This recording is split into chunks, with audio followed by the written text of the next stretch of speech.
كل ده تمام، بس هل النادي الاهلي جاب تريزيجيه علشان ده بس؟ لا طبعا، تريزيجيه على المستوى الفني اضافه غير طبيعيه لاي فريق هيستخدمه. تريزيجيه لما طلع وهو صغير اقنع مانويل جوزيه، المدرب الاسطوري عند النادي الاهلي.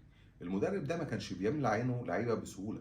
المدرب اللي كان بيعتمد على بركات وابو تريكه وعماد متعب وفلافيو وحسام عاشور ومحمد شوقي وحسام غالي، كتيبه من النجوم، لما يطلع في وسطهم لاعب صغير اسمه تريزيجيه ويلعب في مركز 8 وما يقولش لا ويأدي ويعجبنا ويعجب مدير فني ما بيعجبوش العجب اسمه مانويل جوزيه، يبقى ده عنده شخصية.